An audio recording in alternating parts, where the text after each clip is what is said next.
Partimos hoy de la pregunta: ¿quién puede tomar la Santa Cena? Este acto de comunión que representa a Cristo. Este acto de comer juntos en el que Cristo está presente con nosotros también. ¿Quién puede participar de él? Vamos a leer el relato que hace el evangelista Lucas sobre esta última cena, esta última Pascua que celebró el Señor. Estoy en Lucas capítulo 22 a partir del verso 17.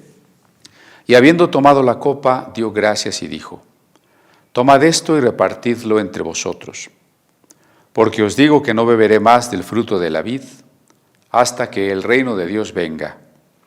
Y tomó el pan y dio gracias, y lo partió y les dio, diciendo: Esto es mi cuerpo que por vosotros es dado, haced esto en memoria de mí. De igual manera, después que hubo cenado, tomó la copa, diciendo: Esta copa es el nuevo pacto en mi sangre, que por vosotros se derrama. Mas he aquí la mano del que me entrega, está conmigo en la mesa. A la verdad, el Hijo del Hombre va, según lo que está determinado, pero ay de aquel hombre por quien es entregado. Entonces ellos comenzaron a discutir entre sí quién de ellos sería el que había de hacer esto. Hubo también entre ellos una disputa sobre quién de ellos sería el mayor. Hasta allí. Vemos brevemente a Jesús dando gracias por el pan, por el vino, e instituyéndolos como un acto de recuerdo y de comunión, que ya hemos platicado. Y, sin embargo, también a partir del versículo 21 nos dice que alguien, cuando menos uno, estaba allí comiendo esa comida de amistad de una manera no sincera, porque estaba decidido a entregar a su maestro. Y los demás discípulos también tenían alguna actitud no muy espiritual, por eso he querido leer hasta el verso 24, cuando dice que se pusieron a discutir quién de ellos era el más importante, quién debería ser el primero, el que tuviera mayor reconocimiento. Quiero agradecer a varios hermanos que esta semana me han comentado, me han hecho preguntas sobre la plática del domingo pasado, así que vamos a tratar de abundar y vamos a tratar de responder a algunas preguntas, a algunas observaciones que yo agradezco siempre. Estoy atento a las dudas y también a las correcciones que ustedes me puedan hacer. Y vamos a comentar, entonces, por ejemplo, de las Biblias, ¿no? Por lo pronto, tenemos aquí una edición de la Biblia Septuaginta. Recuerde que es la Biblia de los 70 sabios, según el relato un tanto legendario del origen de esta que fue la primera gran traducción de la historia, de toda la historia, valga la redundancia, de la humanidad. El primer momento en que se virtió de una lengua a otra un texto tan extenso, de una lengua semítica oriental el hebreo, a una lengua indoeuropea. Esta fue la traducción que conocemos como la Biblia de los 70, porque fue el Antiguo Testamento traducido del hebreo al griego. Y con ese acto de traducción, que en realidad duró más de 150 años, fundamentalmente para las comunidades que vivían fuera de Palestina y que hablaban griego, las comunidades judías, y la gran comunidad judía del puerto de Alejandría, donde estaba la biblioteca en la que estuvo también incluida esta Biblia, en la biblioteca de Alejandría. Con ese acto, decía yo, entró la Biblia en la literatura universal. Fue el momento en que dejó de ser un texto en la lengua de un pequeño pueblo que de hecho ya ni hablaba esa lengua, y entró en la lengua que era universal en ese momento y en la lengua en que nace después la cultura que hasta hoy ha estado rigiendo al mundo. Y era posible entonces que la Biblia fuese conocida por muchas más personas a partir de estar en una lengua conocida. El Nuevo Testamento tomó su lenguaje de la Biblia Septuaginta. Esa es una edición inglés-griego o griego-inglés. Pero el Nuevo Testamento tomó su vocabulario y también sus conceptos teológicos de la Biblia Septuaginta. Una Biblia bastante olvidada en la Iglesia occidental durante varios siglos. Algunos incluso la consideraron una mala traducción sin mayor importancia, pero hemos querido insistir en su importancia. Fue la Biblia de los apóstoles, la que usaron, la que citaron los apóstoles, con la que escribieron el Nuevo Testamento, el mensaje de Cristo. La Biblia, a partir de cuya teología ellos pudieron comprender mejor lo que el Mesías, lo que la resurrección significaba para todos nosotros. Así que estaremos recordando y estaremos celebrando en diferentes momentos del próximo año también a la Biblia Septuaginta. Bueno, quisiera también hacer una aclaración. El domingo pasado presentamos lo que de manera escueta se podría llamar una Biblia masónica. Y bueno, seguramente eso creó muchas dudas, porque hay muchos cristianos que dicen el cristianismo y la masonería son incompatibles. Y eso es cierto, estoy de acuerdo, aunque también hay que reconocer que hubo muchos religiosos, muchos pastores, muchos cristianos que pertenecieron a logias masónicas, y seguramente hoy hay algunos miembros de logias masónicas que se consideren cristianos. Sin embargo, estoy de acuerdo, en el fondo son dos posturas fundamentalmente distintas. Sin embargo, hay un punto de contacto, cuando menos un punto de contacto, que es el uso de la Biblia. Y la Biblia que se presentó es una Biblia que podríamos llamar de corte protestante, que fue la Biblia del rey Jacobo, traducida en Inglaterra en 1611, y que hasta la fecha es la más usada en el mundo de habla inglesa, la famosa versión autorizada o Biblia del King James.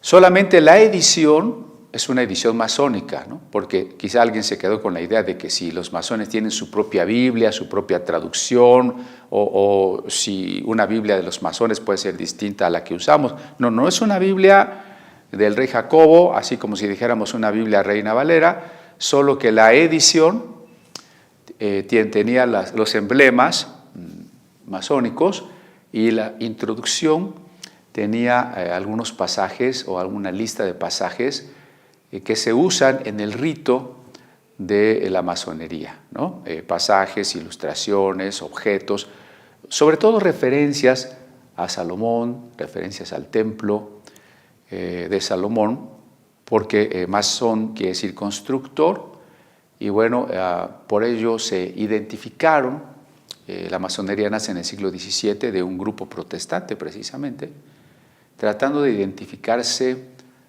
con el templo de Salomón. Bueno, hasta ahí el asunto de las Biblias.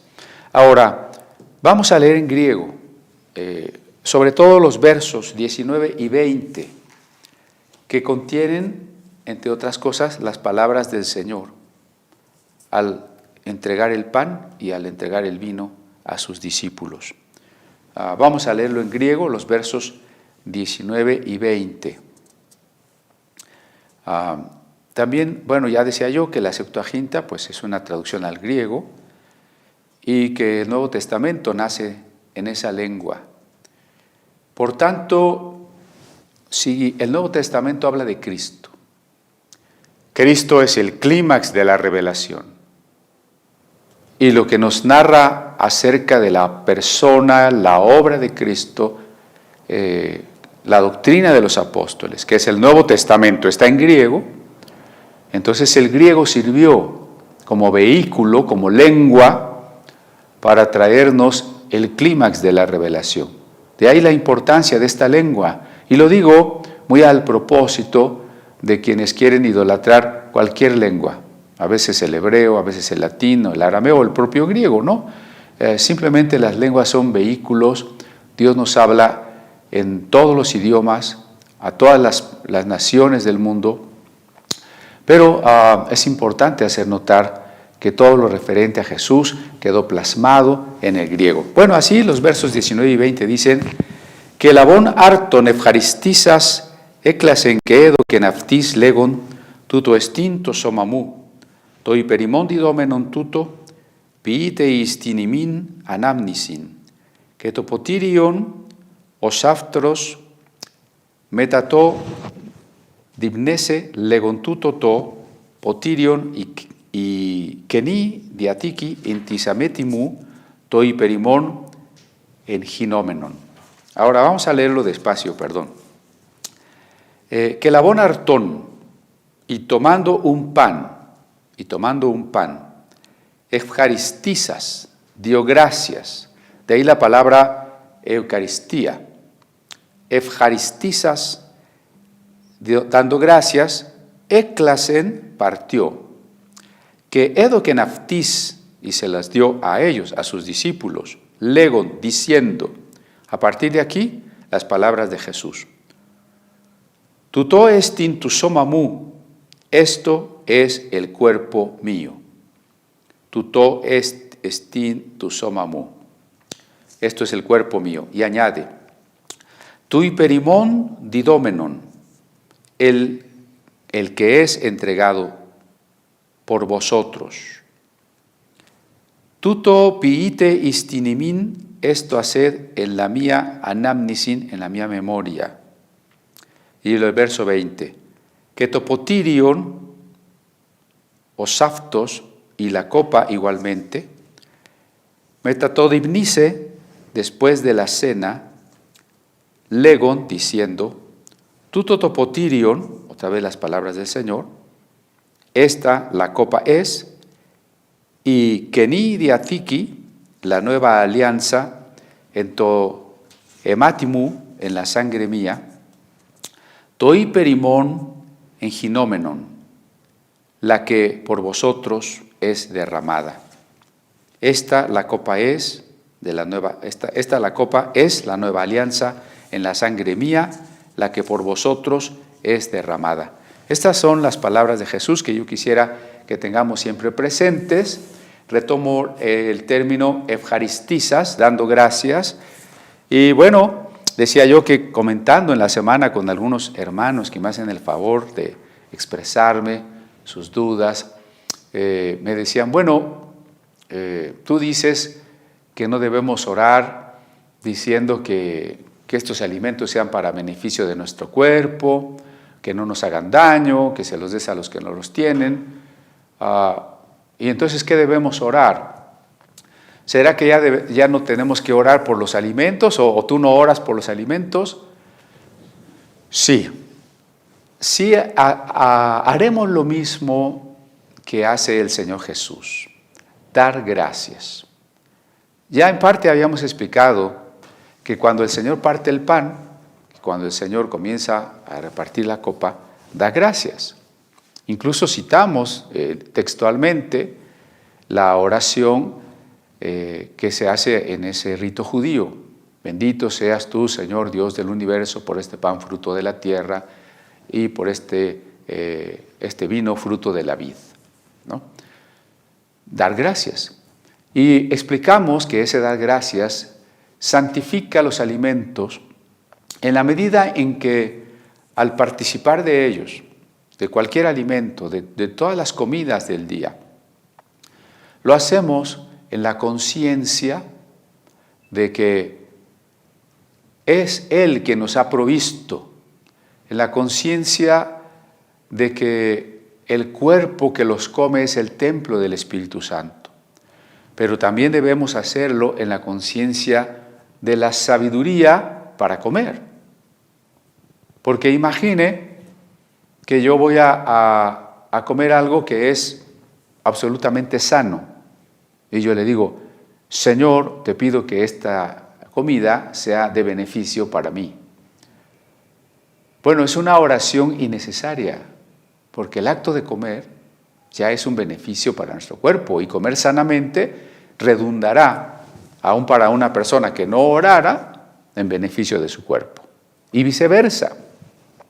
Si yo no debiera comer grasas, si yo no tendría que comer azúcares, y me preparo mis comidas grasosas y mis pastelitos y demás, mi refresco bien lleno de azúcar, y digo, Señor, que estos alimentos me beneficien, que no me hagan daño, ¿acaso Dios va a decir, bueno, pues está comiendo lo que no debe, pero ya me pidió que no le haga daño, entonces yo voy a hacer que no le haga daño, que este diabético se coma esos pastelitos y que no le haga daño? Por supuesto que no, eso es una especie de absurdo, ¿no? Entonces, quisiera yo con eso ilustrar que la oración no se trata de que la comida no me haga daño o que me haga bien, sino que implicaría el dar gracias a Dios, la conciencia de que tengo que usar sabiduría para comer de una manera que yo esté cuidando mi cuerpo, que es el templo del Espíritu Santo. Y además, y esto es en lo que más hemos insistido, toda comida compartida con alguien más debe ser un momento en el que comer juntos esos alimentos refuerce la amistad, el amor, la conciencia de ser hermanos, de ser familia. ¿De qué serviría darle gracias a Dios así? Gracias por estos alimentos, Señor, en el nombre de Jesús, amén. Y cada quien toma su plato y se va a ver la tele. ¿Sería eso comunión? En vez de estar alrededor de una mesa, departiendo, platicando, afablemente. No debe ser el momento de la comida, no debe ser un momento de peleas, de reclamos, de hablar de problemas que quitan la paz. Debe de ser el momento de la comida un momento de comunión, de fortalecer la familia, el diálogo entre los padres y los hijos, entre los hermanos de la familia, o entre los hermanos en la fe. Y por eso decíamos que la Santa Cena proyecta su dimensión a todas nuestras comidas y que deberíamos estar conscientes que en cada una de nuestras comidas el Señor está con nosotros. Bueno, cerrando este primer punto, yo diría, entonces yo, en mi caso, ¿qué pido o qué oro cuando voy a comer? ¿No? Eso. Lo pongo como ejemplo, no tiene que ser igual. Es solamente que alguien me decía, bueno, entonces ya no oramos, o qué pedimos, o tú no oras. Bueno, yo diría, ¿qué es lo que yo pediría? Bueno, en primer lugar, pues el darle gracias a Dios por esa provisión que nos da, por el trabajo, porque esa comida puede estar sobre nuestra mesa. El darle gracias a Dios por las personas, por la compañía de las personas con las que esté comiendo, y el poder hacer conciencia de que vamos a través de ese momento y ese acto de compartir juntos, valga la redundancia, los alimentos, tiene que fortalecer todos los lazos, todos los vínculos de amor y de unidad. Esa conciencia, dar gracias a Dios porque Cristo murió por nosotros, porque está con nosotros ahí presente siempre, porque cuando le abrimos la puerta de nuestra vida, Él cena con nosotros, es decir, convive como un amigo, como el amigo que ha dado su vida por nosotros. Y porque siempre, cada día, a pesar de los problemas y de lo efímero de la vida, vivimos en la esperanza y la certeza del banquete mesiánico, al que un día vamos a asistir. Ese banquete en el que el esposo, que es Jesús, se desposa con la iglesia. Bueno, cosas como esas podemos orar, ¿no? No necesitamos una oración mágica de bendecir los alimentos o cosas así. Bendecirlos en el sentido de suponer que les vamos a proveer de algo especial. Como tampoco en la Santa Cena debemos de suponer que el pan y el vino, después de haber orado por ellos, dejan de ser comunes y se convierten en algo especial. Retomo de ello, porque creo que ese es parte del problema, que nos viene de las doctrinas de la transubstanciación. Alguien me decía, alguien de contexto católico, no entendía muy bien cómo era la transubstanciación, pero no es algo que yo esté diciendo, es algo que dice la doctrina oficial de la Iglesia Católica Romana, que en el momento en que el sacerdote bendice el pan y bendice el vino, en ese momento el pan y el vino dejan de ser eso. El pan deja de ser pan para convertirse, esa oblea, para convertirse en cuerpo de Cristo. Lo que la persona que tome la oblea se va a comer es el cuerpo de Cristo, y esa es la razón porque la oblea no debe masticarse. Es la razón porque que hay una charolita, una patena, para que ninguna migajita de la carne de Cristo se vaya a desperdiciar, se vaya a caer al piso. Y el vino deja de ser vino para convertirse literalmente, físicamente, en sangre de Cristo. De ahí que solo el sacerdote lo tome para evitar también cualquier mal uso o desperdicio del vino, dándola a todos los fieles. Y que incluso en las últimas gotas que quedan sobre la copa se enjuague con agua que debe beberse, no podría tirarse o lavarse restos de la sangre de Cristo, ¿no? Bueno, cuando la Reforma Protestante, a partir del siglo XVI, continuará celebrando la Cena del Señor, seguirá con el concepto de que después de la oración del pan y del vino se convierten en algo especial. Ya decía yo que Lutero, a pesar de romper con la doctrina de la transubstanciación, sin embargo sigue pensando que el pan, aunque sigue siendo pan, no se convierte en carne de Cristo, sigue siendo pan. Sin embargo, Lutero piensa que también está físicamente en ese pan el cuerpo de Cristo y que también está físicamente en ese vino la sangre de Cristo. Los demás reformadores seguirán pensando que al orar por el pan y el vino dejan de ser vino y pan común, son vino y pan consagrados, y que Cristo está espiritualmente presente en ellos. De ahí que se vuelva un rito muy especial y que la gente quiera comer esa comida sagrada, ¿no? A veces no sabe bien a bien de qué le va a servir, en qué le va a beneficiar, cómo Dios va a actuar en ella, cómo le va a bendecir, pero sabe que es una comida sagrada y que entonces de alguna manera hay que hacerlo y vamos a ser bendecidos. Porque Cristo está espiritualmente en ese pan y en ese vino. Yo lo que he estado insistiendo es que esto no es así. El pan y el vino son comunes, es decir, comunes quiere decir de uso ordinario, como lo es cualquier cosa que comemos, ¿no? Como puede serlo una ensalada de lechugas o un bistec, de uso ordinario. ¿Qué sucede cuando vamos a comer y le damos gracias a Dios? Pues sucede que santificamos los alimentos. ¿Y qué quiere decir eso? Bueno, creo que ya lo explicamos bastante en la reflexión pasada.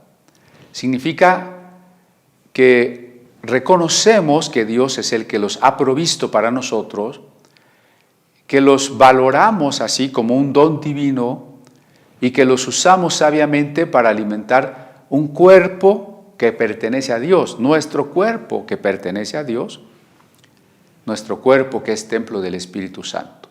En ese sentido, todo lo que entra en la vida del cristiano es santificado porque el cristiano es santo, porque el cristiano es alguien que ha rendido su vida noche y día, siempre, los 365 días del año, al señorío de Cristo. Y por tanto, todo lo que hacemos, todo lo que Dios nos da, ya desde que nosotros somos de Cristo, debe ser usado para Cristo. Así es santificado. Por eso, alguna vez les decía, hay iglesias en las que el joven compra una guitarra y quiere tocar alabanzas y dice, vamos a orar para consagrar la guitarra. No necesitamos consagrar la guitarra, necesitamos consagrar al que toca la guitarra. Si está realmente convertido, ha sido santificado. Y la guitarra y la ropa y todo lo que él tenga, y su tiempo y su vida, entran en el ámbito de lo sagrado. Eso significa ser sacerdote de Cristo, porque cada uno de nosotros, hombres y mujeres, cristianos, somos sacerdotes. Por tanto, el sacerdote, pues es una persona sagrada. Sacer, del latín, viene de la raíz sacro, santo. Hay que avisarle a algunos judaizantes que hacen unas etimologías ahí bastante absurdas, ¿no? Sacerdote viene de sacro, y si nosotros somos sacerdotes para Dios, todos somos sacerdotes, esto es muy importante en un tema como la Santa Cena, todos somos sacerdotes. Todo lo que nos pertenece y todo lo que entra en el ámbito de nuestra vida ya pertenece al ámbito de lo sagrado, porque nosotros reconocemos que Jehová es la tierra y su plenitud, el mundo y los que en él habitan. Nosotros reconocemos que hagamos todo lo que sea de palabra o de obra, lo hacemos como para el Señor. Bien, entonces, cuando nosotros participamos del pan y del vino, son sagrados en ese mismo sentido en que son sagradas nuestras comidas, pero no son sagrados en un sentido que ahora solo ciertas personas lo puedan comer, que ahora no se nos vaya a caer una migajita, que ahora ese pan y ese vino contienen algo, alguna especie de poder, que cuando yo los coma me van a bendecir. No es eso. La Santa Cena es una comida de comunión. La vez pasada terminamos diciendo precisamente que era un recuerdo, una señal de la liberación, de la redención hacia el pasado. Era un momento de conciencia y amistad en el presente y era un anuncio escatológico de la resurrección. Eso es. Pero no tiene poderes especiales. Lo que la Santa Cena tiene como función es reafirmar, es hacer conciencia de nuestra comunión con el Cristo vivo y de nuestra comunión entre nosotros, los que formamos su cuerpo o los que formamos familia. Una pregunta más, porque Jesús, miren, tanto en el verso 17, toma la copa y da gracias, y el verso 20, toma la tercera copa, y dice, esta copa es el nuevo pacto en mi sangre, que por vosotros se derrama. Bueno, así que otra pregunta es con respecto de la sangre de Cristo. Y yo decía, este vino que tomamos en la Santa Cena no se convierte en sangre de Cristo. No deja de ser vino o no deja de ser jugo de uva. Aunque demos gracias a Dios por él y lo empecemos a repartir y lo tomemos recordando su sangre, no se convierte en sangre de Cristo. Sigue siendo vino. ¿Por qué? Quiero relacionar esto con otra duda que expresaba amablemente una hermana. ¿Sería incorrecto entonces este tipo de oraciones de me cubro con la sangre de Cristo o cubro mi casa con la sangre de Cristo, o encontrarnos un endemoniado y querer cubrirlo con la sangre de Cristo para que el demonio tenga que huir porque el demonio no soporta la sangre de Cristo. Bueno, miren, hay que retomar, y me gustaría que fuéramos a un texto, no está de más, que fuéramos a un texto de Primera de Juan, la primera carta de Juan en su capítulo 4, Primera de Juan 4, dice lo siguiente: Amados, no creáis a todo espíritu, sino probad los espíritus si son de Dios, porque muchos falsos profetas han salido por el mundo. En esto conoced el Espíritu de Dios. Todo espíritu que confiesa que Jesucristo ha venido en carne es de Dios. Y todo espíritu que no confiesa que Jesucristo ha venido en carne no es de Dios. Y este es el espíritu del anticristo. Hasta ahí, 1 de Juan 4. Todo espíritu que confiesa que Cristo ha venido en carne o todo espíritu que no confiesa que Cristo ha venido en carne. Ahí está el quiz del asunto. Ahí está el catalizador que nos permite distinguir.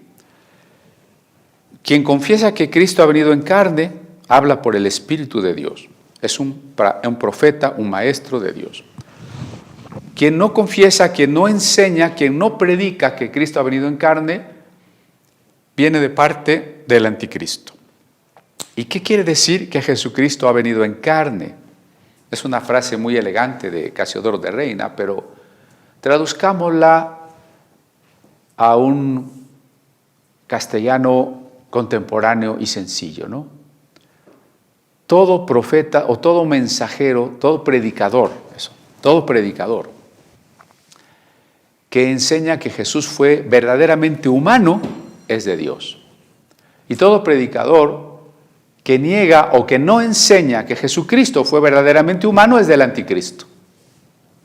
Con esto en mente, con esto sobre la mesa, pensemos ahora nuevamente en este asunto del pan y del vino.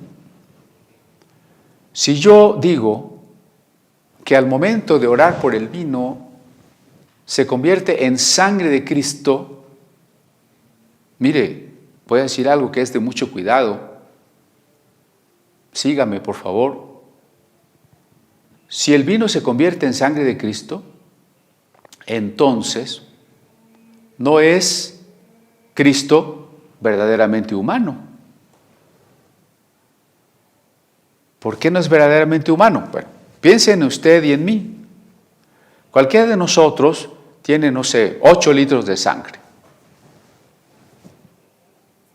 Y esa sangre, pues se formó a partir de la concepción en el vientre de nuestra madre.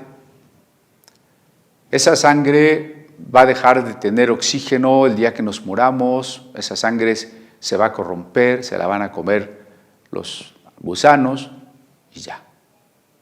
De ningún ser humano podemos decir que su sangre aparezca por allí nuevamente. De ningún ser humano podemos imaginar que aunque no está con nosotros, su sangre anda por ahí flotando.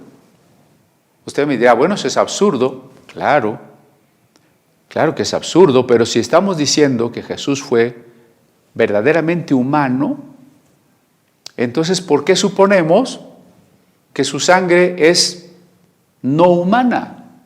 Decir que Jesús tiene una sangre que anda por aquí de manera invisible y que yo me puedo cubrir con ella, o que un vino se convierte en su sangre otra vez líquida, y que algunos teólogos católicos quieren demostrar el milagro de la transustanciación diciendo que hay obleas que sangran. Todo eso implica que Jesús tendría una sangre que no es sangre humana, que otra cosa sería, si es que fuera sangre, que puede ser un líquido que tenga miles de litros para que todo el mundo se cubra con ella, que tenga millones de litros para que cada vez que se ora por una copa, esa sangre vuelva a aparecer. No sé si me estoy explicando, que atribuir literalidad a que hoy la sangre de Cristo esté sobre nosotros es separar a Cristo de su propia sangre. Suponer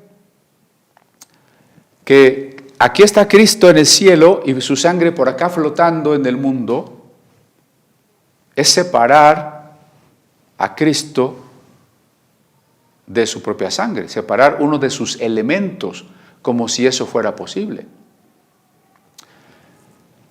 Y usted tal vez diga, bueno, pero es que Cristo es Dios, es una sangre divina. Si usted me dice que es una sangre divina, entonces, ¿qué pasa con la humanidad de Cristo? Cristo era Dios, por supuesto. Cristo sigue siendo Dios, por supuesto. Pero el cuerpo que Jesús tuvo en la tierra es un cuerpo humano. Jesús no tuvo en la tierra un cuerpo divino, tuvo un cuerpo humano. Aunque Él es Dios y nunca dejó de ser Dios, su encarnación significa que Él tuvo o que Él fue, que Él se convirtió en un cuerpo humano. Y los huesos y la carne y la sangre son parte del cuerpo. La sangre de Cristo es una sangre humana, como su cuerpo fue un cuerpo humano. Cuando una persona quiere decir es que la sangre de Cristo es divina, tal vez no está pensando que eso implicaría negar la humanidad de Jesús. Jesús fue muerto en la cruz y fue sepultado precisamente porque sus huesos, porque su carne, porque su sangre eran plenamente humanas. Y Jesús resucitó. No murió como Dios y no resucitó como Dios. Murió en su cuerpo y resucitó en su cuerpo. Por tanto, si cuando Jesús murió su carne, sus huesos, su sangre, cuando Jesús resucitó su carne, sus huesos, su sangre. Y no podemos separar a Jesús ni de sus heridas, ni de sus llagas, ni de su sagrado corazón, ni de su sangre. Ni podemos al mismo tiempo pensar en un Jesús glorificado a la diestra del Padre y en un pequeño niño Jesús en el pesebre hoy. Ni en un niño Dios sentadito en una silla que hay que llevar a bendecir. Jesús es un hombre maduro, porque murió alrededor de los 33 años, resucitado, glorificado.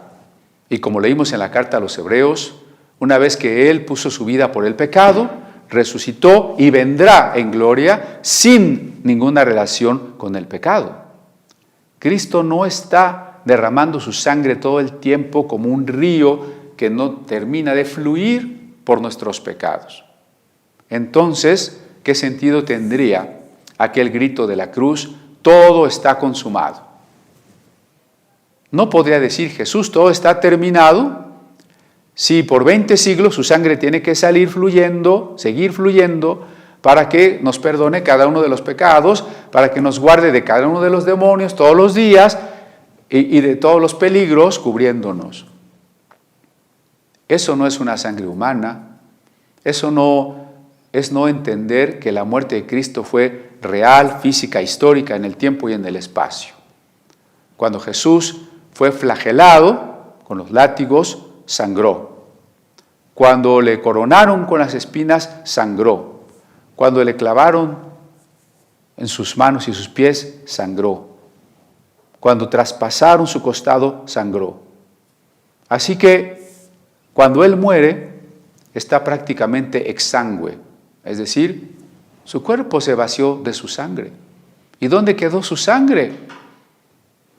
Y es terrible decirlo, pero vean a qué grado Dios estuvo dispuesto a ofrecer su vida por nosotros. Esa sangre cayó en la tierra, cayó allí en el lodo. Y luego el cuerpo de Jesús exangüe fue sepultado. Y luego Jesús resucitó. Y ahora su cuerpo, su sangre, sus huesos están glorificados. Y no pueden ser ya sacrificados por el pecado. Suponer que cada misa, que cada momento que se realiza una transubstanciación, una santificación del pan y del vino, Jesús vuelve a ser sacrificado, es negar la resurrección. Es negar no solo que Jesús está resucitado, sino que está ascendido, está glorificado, está a la diestra del Padre. No se está muriendo a cada rato. No se está ofreciendo nuevamente porque la obra de Cristo en la cruz fue completa. Su obra expiatoria, su obra de amor fue completa. Entonces, ¿qué quiere decir la Biblia? Cuando nos enseña que nosotros somos lavados de nuestros pecados por su sangre. Bueno, esta es una forma metafórica de hablar. Porque no es que nuestros pecados sean una cosa así como el cochambre de un vaso y la sangre de Cristo como un jabón y tomamos un poco de sangre y lavamos ese pecado. No es así. Aunque sea en el ámbito invisible, espiritual, no es así. Lo que significa que la sangre de Cristo lava nuestros pecados es que la vida está en la sangre. La sangre representa la vida. Cuando Jesús derramó su sangre, por tanto estaba derramando su vida. ¿Y por qué estaba derramando su vida? Porque nos amaba. Y porque nos amaba, Él estaba perdonándonos.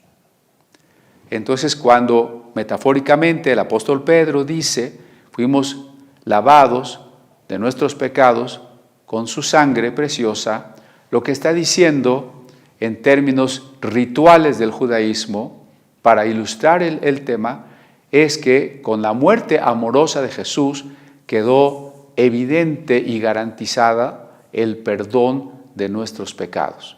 No significa, nunca el Nuevo Testamento quiere enseñarnos que la sangre de Cristo ande por ahí flotando invisible y que nosotros echemos mano de ella para ponerla en todas las cosas, ni para reprender demonios, porque cada vez que Jesús habla de darnos autoridad sobre los demonios, dice en mi nombre.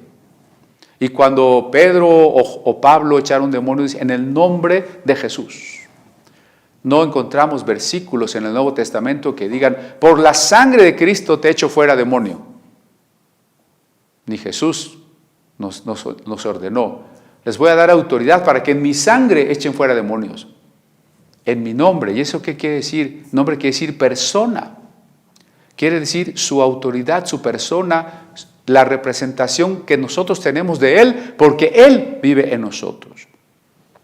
Entonces, hermano, en este sentido de la metáfora ritual, ¿cuándo quedamos cubiertos con la sangre de Cristo?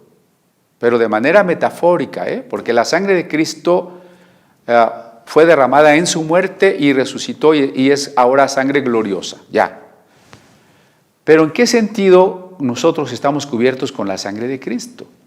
Recuerde que el sumo sacerdote entraba una vez al año en el lugar santísimo y ponía sangre sobre la tapa de la caja de la alianza, sobre el propiciatorio del arca del pacto, para mostrar con ello, de manera simbólica, insisto, no mágica, simbólica, que Dios no miraría la ley guardada ahí en la caja y que el pueblo había quebrantado, sino que Dios miraría una vida ofrecida. Ese ritual del Yom Kippur, ese ritual del Día del Perdón, una vez al año, que oficiaba el sumo sacerdote, anuncia que cuando nosotros creemos en Jesús, cuando el Espíritu Santo nos toca, nos invita a la conversión y nosotros respondemos y decimos, sí, Señor, quiero reconocer, quiero confesar a Jesús como mi Señor y Salvador, en ese momento estamos aceptando el perdón de nuestros pecados. En ese momento Dios no nos está viendo pecadores como somos, nos está viendo santos en Cristo. Eso es lo que significa que hemos quedado cubiertos por la sangre de Cristo. ¿Y cuándo sucedió eso? El día de nuestra conversión.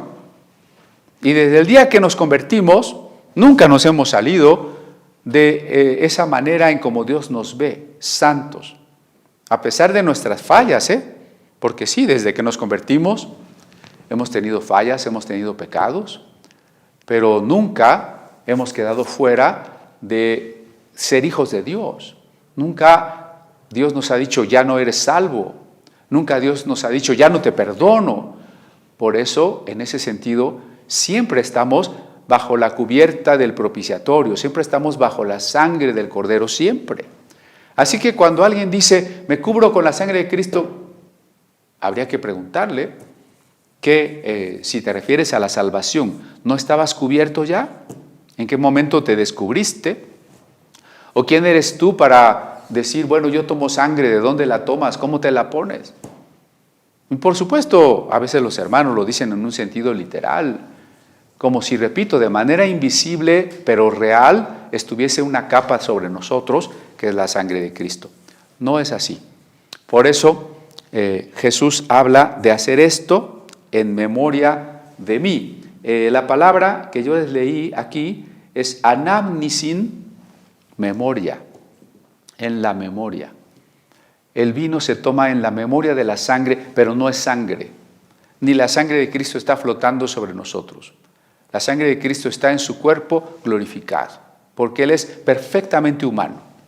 De lo contrario, no sería humano. Estaríamos negando la humanidad de Jesús y quizá, imagínense qué peligroso, estaríamos cayendo en doctrinas del anticristo. Lo mismo diremos acerca del pan. Porque en el versículo que ya leímos, el 19, tomó el pan y dio gracias, diciendo, esto es mi cuerpo, que por vosotros es dado, haced esto en memoria de mí. Quiero relacionar ese versículo de el cuerpo de Cristo con la primera carta a los Corintios. También, por favor, acompáñeme. Primera a los Corintios 11, donde Pablo también nos da un relato de la Santa Cena. No olvidemos que Lucas fue un discípulo de Pablo. Y por eso vamos a encontrar tanta coincidencia en los conceptos vertidos en el Evangelio de Lucas y los expuestos en la primera carta a los Corintios. En primera a los Corintios 11, Pablo repite lo que está en el Evangelio de Lucas, verso 24, tomad, comed, esto es mi cuerpo, que por vosotros es partido, haced esto en memoria de mí, ¿no? Y luego en el verso 25, esta copa es el nuevo pacto en mi sangre. O sea, lo mismo que dice Lucas, dice Pablo. Ahora, lo que quiero que relacionamos es el versículo 27. De manera que cualquiera que comiere este pan o bebiere esta copa del Señor indignamente, será culpado del cuerpo y de la sangre del Señor. Esta frase ha dado mucho temor y mucho que decir. Incluso se ha usado de manera condenatoria para participar de la cena del Señor. Condenatoria porque cuando se va a celebrar, no falta la congregación donde el pastor insiste. Si usted no está preparado, si usted está en pecado, si usted no ha podido vencer esto, aquello, si usted no es digno, no venga. Y entonces, bueno, pareciera más una invitación a no tomarla que a tomarla. Y como les decía alguna vez, pues parece que solo las 2, 3 viejitas que ya no pecan son las que pasan a tomar la Santa Cena, ¿no? Y el pastor. No, no se trata de eso. Por eso la pregunta de nuestra predicación de hoy es, ¿quién puede tomar la Santa Cena? Esa fue la pregunta. ¿Quién puede tomar la Santa Cena? Muchos cristianos sinceros tienen temor y dicen, pues yo no quisiera tomarla porque no quiero que Dios me castigue. Yo no soy digno. Muchos cristianos no se sienten dignos por la sencilla razón de que todavía fallamos, por supuesto. Pero bien, analicemos el versículo de Lucas y de Corintios, la orden del Señor. Repartan y coman. ¿Dónde Jesús dice, repartan y coman algunos? Y coman los que estén bien, no los que estén mal. No hay tal. Cuando Jesús ordena, repartan y coman, no está poniendo condiciones. Fíjese, por favor, tome nota de ello. Jesús no está poniendo condiciones. A tal grado que Judas comió el pan y bebió la copa. Si Jesús estaba presidiendo el pan y el vino en ese momento, y las personas indignas no debieran tomarla, Jesús hubiera dicho, el relato sería diferente. Jesús no hubiera dicho a Judas, come conmigo del pan remojado en el plato, mira, come. Hubiera dicho, todos pueden comer, menos Judas. Ni Pedro tampoco, porque me va a negar. Ni Juan ni Jacobo, están discutiendo qué va a hacer yo. Ya, yo no sé, de los 12, se me hace que lo van a tomar 2. Por favor, absténganse. Eso diría el relato. Pero no dice eso. El relato dice a todos, incluido Judas, incluido el voluble de Pedro, los vanidosos de los demás discípulos que discuten, yo quiero ser el más importante. Todos coman, todos repartan, todos coman. Entonces, primero, es una orden positiva, incondicional. Lo mismo en cuanto al vino. Bebed todos de ella. Es más, creo que aquí afirma, ¿no?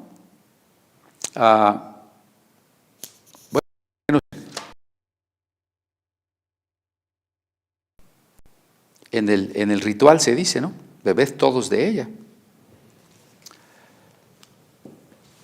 Porque no le dijo a alguno de ellos, tú no puedes tomar la copa. Esta copa se está convirtiendo, este vino se está convirtiendo en sangre mía y tú no eres digno de tomar mi sangre. No, Jesús no. Por supuesto, tampoco Jesús dijo, esto es mi cuerpo, esto ya es carne, este vino ya es sangre. No dijo así. Dijo, haced esto en memoria. Memoria. Si fuera literalmente sangre y carne, no sería memoria, sería sacrificio. Y Jesús no estaba realizando un sacrificio esa noche en la Pascua antes de su sacrificio real en la cruz. Estaba estableciendo un memorial, un memorial. Entonces, ese es el primer punto, ¿no? ¿Quién puede tomar la Santa Cena? La orden de Jesús y la orden de Pablo en Corintios es positiva e incondicional. Coman y beban. Así, por ejemplo, en el verso 28 de Corintios 11, por tanto, pruébese cada uno a sí mismo y coma así del pan. Vean que no dice pruébese. ¿Qué tendría que decir este verso? Como lo entienden algunos. Tendría que decir en el 28, por tanto, pruébese cada uno a sí mismo y si no es digno, no coma. No dice eso. Dice, pruébese y coma del pan y beba de la copa. Eso dice el 28. Es una orden positiva e incondicional. Porque no olvidemos que no son elementos mágicos. No me canso de decirlo. Quitémonos ya ese concepto de que son elementos especiales, bendecidos, santificados, en ese sentido mágico. No lo son.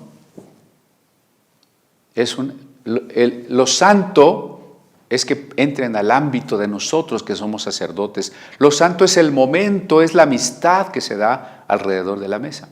Eso es lo santo. Volvamos al verso 27. El que coma del pan o beba de la copa del Señor indignamente será culpado del cuerpo y de la sangre. Dice, caray, yo no quiero ser culpado del cuerpo y de la sangre. Entonces no sé si soy digno o no soy digno, mejor me abstengo. Esa es la postura de muchos cristianos, ¿no? O de algunos ministros. A ver, el hermano fulanito no está bautizado, el hermano perenganito está en adulterio, la hermana sutanita no ha venido a los cultos.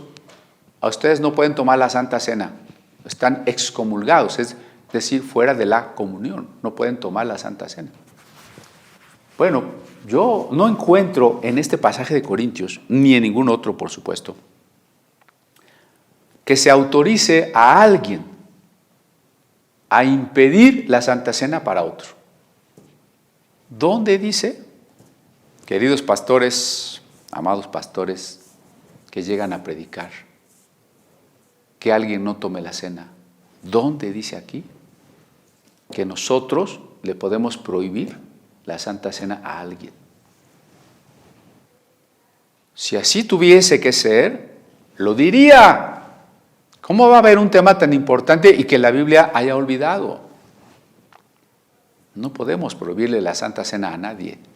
Ninguno tiene autoridad. Ninguno de nosotros, sea lo que sea, tiene autoridad para prohibirle a nadie participar de la Santa Cena. Pero subsiste la pregunta, pero si no soy digno, y aquí yo quisiera que ponga atención en la gramática, porque dice lo siguiente: el que come y bebe indignamente. Indignamente es un adverbio, para que se le facilite. Las palabras terminadas en mente son adverbios, es decir, califican a los verbos, ¿no? Si yo dije comí rápidamente, rápidamente es un adverbio de cómo comí, ¿sí? Si yo dije me dormí profundamente, profundamente es un adverbio de cuánto me dormí, ¿de acuerdo? Entonces, comer indignamente, indignamente es un adverbio. Y si es un adverbio, ¿qué califica? Ahí está el punto, ¿eh? ¿Qué califica? No a las personas, sino al verbo comer o al verbo beber. Esto es muy importante, ¿sí?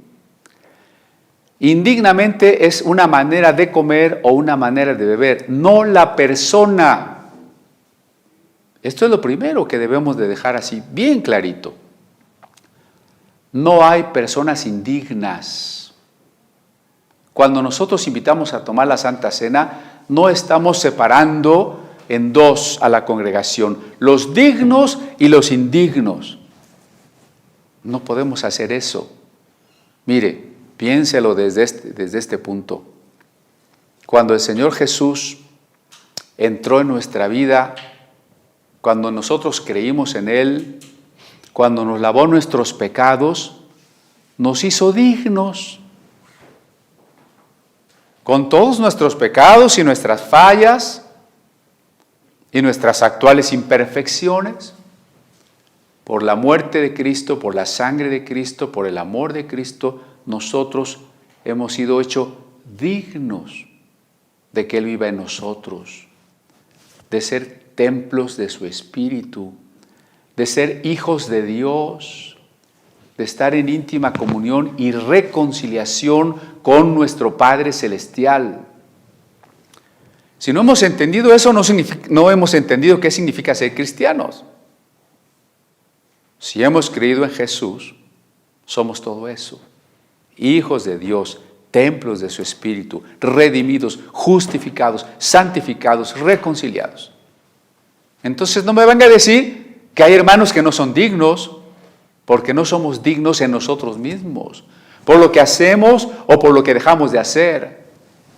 No somos dignos por lo que hemos logrado o por cómo nos portamos. Somos dignos porque Cristo nos ha hecho dignos, porque Dios nos ha hecho sus hijos santificados.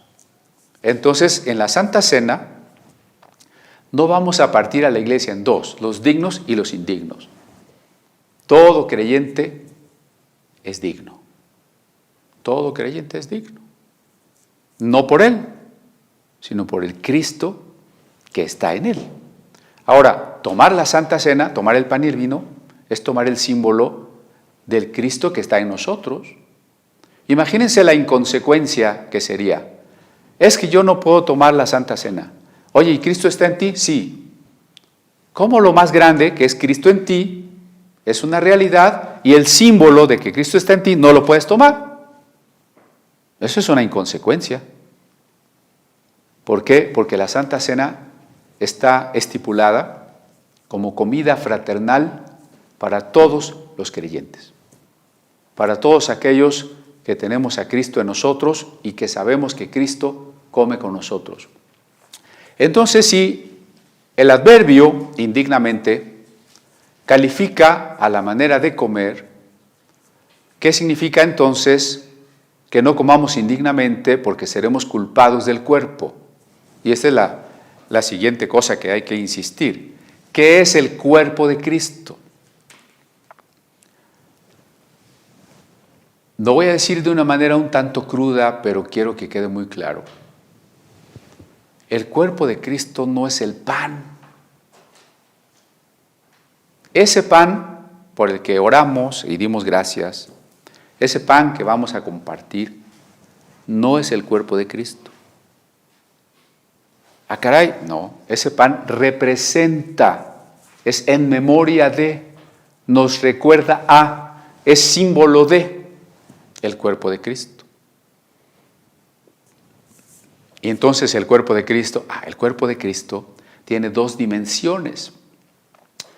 El cuerpo de Cristo, literal, físico, real, está glorificado en el cielo. No es un pan. El cuerpo de Cristo está glorificado en el cielo.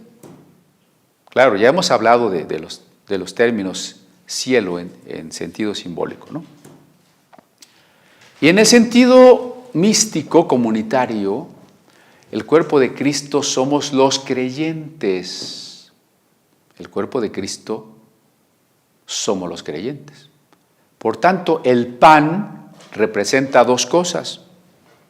Ese cuerpo de Cristo que ahora está glorificado, pero que en algún momento de la historia fue quebrado, fue asesinado sobre la cruz del Calvario.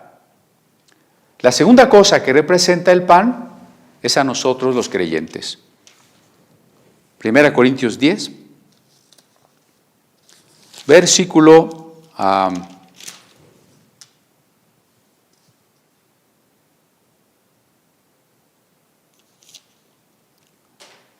ya lo estoy perdiendo, denme un segundo. Porque ahí es donde habla primero de la cena, en el capítulo 10. En el capítulo 10, versículo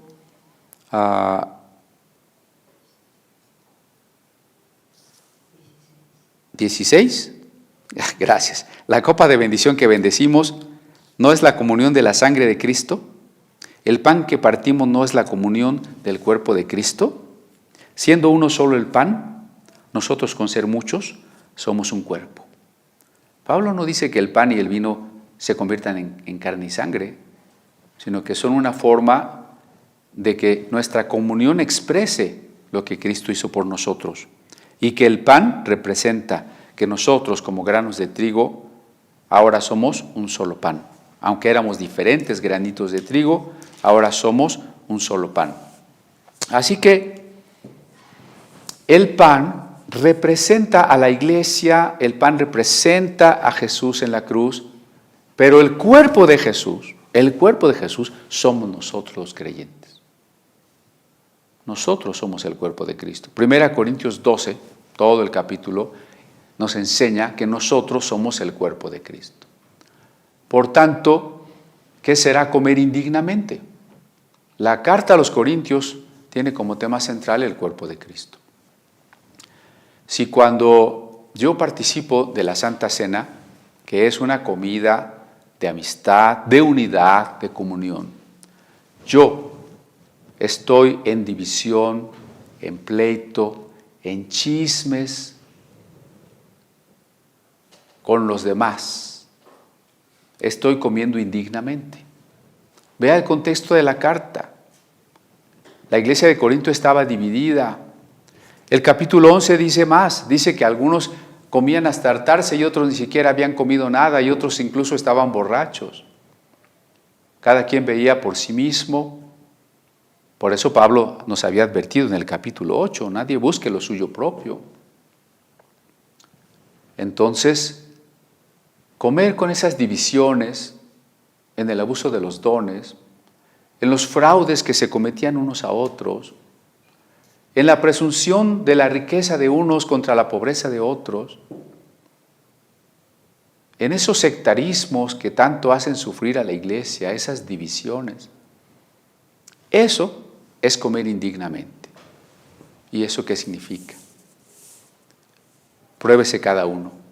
Va a ser el momento de compartir el pan y el vino. ¿Qué hemos de hacer entonces? Examinarnos. Nadie tiene que examinarnos y nadie tiene que prohibirnos. Nosotros mismos nos examinamos. Si no estamos en pleito con alguien y tenemos que pedir perdón. Aunque no lo podamos hacer en ese momento, lo importante es que la actitud nuestra cambie.